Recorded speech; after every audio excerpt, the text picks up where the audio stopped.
Welcome back to a Friday edition of First Things First. Joining us now, number 7 from the Baltimore Ravens is Rashod Bateman. Rashod, thank you for joining us. I'd like to apologize for our lack of professionalism as we are all here in suits and ties, but there's one person here in a Ravens robe, sunglasses, and is about to put his feet on the table. So I apologize. We're usually much more buttoned up. Rashod. Okay. There we go. This is how. There we go. That's right. That's my man, right? Like, this is how I celebrate Ravens victories. I am the number one Ravens fan on the national scene. And when you guys, particularly on the road, when you go into somebody's house and whip them, I say you go into their house, you put on their bathrobe, you kick your feet up on their coffee table, you make them make you a sandwich. Go make me a sandwich and get me some potato chips. That's what y'all do on the road, and I'm here for it. Here's the continue that. Yes, I do too. For sure. Here's my one thing though. I haven't been able to do this in the playoffs. So is this the year, Rashod, where I am going to be able to do this in Nick Wright's face in the postseason? Yeah, man, I definitely think that's the year that we all put it together. Man, that's what I'm talking about. For sure, man. That's the only way we feel right now, man. Lamar's hungry, obviously. The whole team is hungry, and, man, all we got to do is, connect and play big in those big-time moments, man. We find a way to put it together, then I think we can, we got a shot, per usual. That's music to my ears. Music to my ears. I love it, my man. I'm done. Oh, wow. Go ahead, Greg. Hey, Rashod, we had an opportunity to sit down before you got drafted, and we talked about a handful of things. The one thing we didn't talk about was injuries and kind of how they could potentially derail you and what you would have to do mentally to have to come back. Take us through the start of your career, having the hernia, the groin injury, and then the foot injury, and what did that do to your psyche? Being drafted in the first round, us as talking heads thinking Lamar has this guy now, seeing you play, wanting to be that. Take us through that beginning of your season. Then to get this contract, how fulfilling was that for you? Man, I would definitely say during that time definitely was a troubling time for me and my mental, because coming in as a first-round draft pick, that's expectations always, and, you want to live up to those expectations, but unfortunately, I did have the groin injury and then came back with the Liz Frank on my foot. At that point, I ain't never been hurt before in my whole, career of playing sports, so going through that was tough, but just being in the NFL and not being able to, be on the field with the team, be that weapon for Lamar was definitely hard, but your boy kept fighting, made some plays, and, I think those dark days, paid off, and, I know who I am as a receiver, as a man, and, I think I'll continue to prove that, so I'm excited to go out and ball out this year, too. You said you know who you are, and we found out, as well as Ravens fans and the world, who you are on a football field as far as the playmaker you are able to be. You led that team in deep threats and touchdowns after, obviously, your tight end there. But tell us, what is it like to go into those games knowing you're going to have those opportunities and that is the role that you play? It feels good.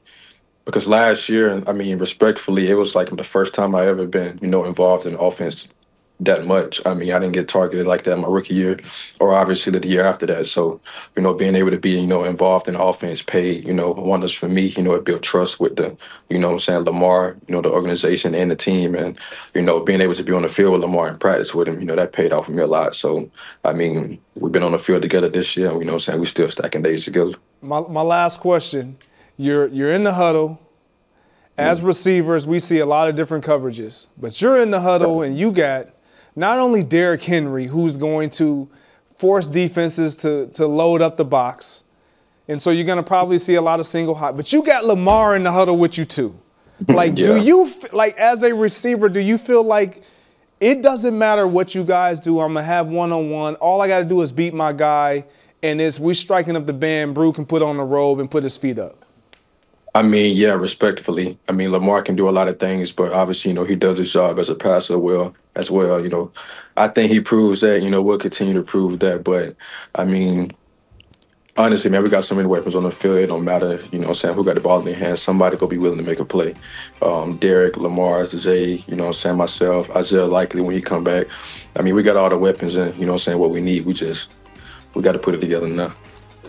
Rashod, you guys had obviously some unbelievable highlights last year, and one of them, the more iconic ones, was the jump pass of Lamar to you, almost looked like a basketball play in the end zone. And it felt throughout last year and the year before, to be totally honest, in the regular season, that you guys were playing just totally carefree. I don't want to minimize it. It's not backyard football, but a level of that through the whole regular seasons.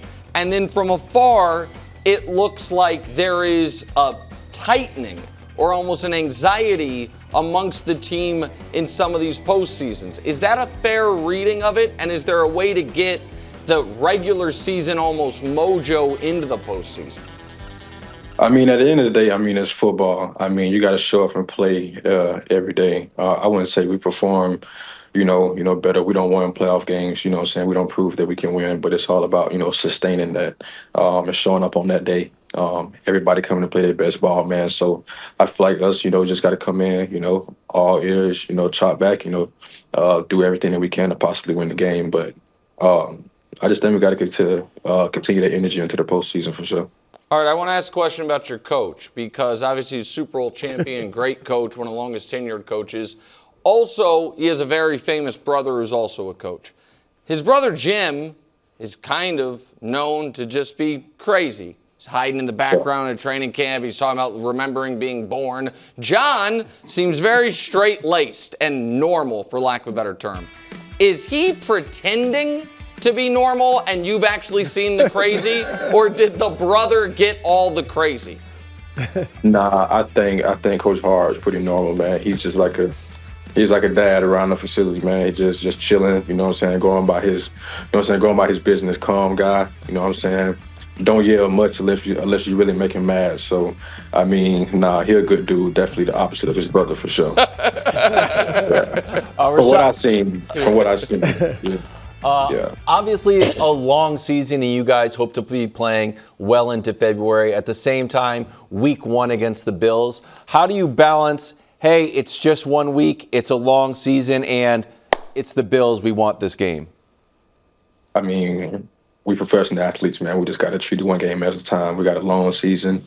But obviously, we want our lick back. But, that would be anybody if you're a competitor. So, we just looking to go in the game and, come out with a dub. Continue that through the rest of the year. Okay, don't bring out. All right, Rashod. Yesterday, we all. Brou. I'm not doing it again. We did smelling salts. Thank you. All right, and it knocked all of us. It blew our tops, except for Greg. It put Greg. Greg thought he was back on the field or something. So, how much of your Sunday routine are smelling salts? Probably a little bit. You do one every game? Yeah, like right before kickoff. Yeah. Yeah. I'm going to start doing it before every show, bro. It gets you locked in. You get tired. Hey, they turn you up. Yeah. For sure. Yeah. I wish what? You already did one. I only have one left. It's been You got it 30 in your minutes. pocket? Yeah, I got it in my pocket, buddy. You ready? Hold on. Oh, you different. You need to grab that with us. We are good, man. That's I right. know, but Crazy. Can't control them. wow, you want to hit you? You good? What did you do? Nothing. The last one. I I don't think you're supposed to call him a hit. Sorry, my bad. My eyes are watering. Rashod, I do have one more serious question. Go. Serious Now, question after the smelling What's up, salts. Rashod? My We're eyes back are to bleeding. serious. How good is the defense looking? They ended the season as the best defense in the league. Do they look even better now? Some of those young guys, Wiggins probably, I would assume, is better this season. Everybody's better right now. Obviously being able to go against that DB group every day, and Jair in that midst, Malachi is going to be, an amazing rookie. He's playing at a high level and fast right now. And, obviously we got dogs everywhere across the field, but everybody's flying around right now. I think it's going to be a good year for them again. Man, All right, here we go. Rashod, I love it. I love it. I want to be robed up, Jordans on the table all season long, my man. From one receiver to another, man. Okay. No, bro. No, that's just not right. Don't That's love. sign that. Rashod, thank you very much. Rashod. Best of luck. Good luck against the Bills. Yeah. Thank you, man. One first things first. Thanks for watching. Subscribe here to get more from the show and to check out clips from other shows on FS1.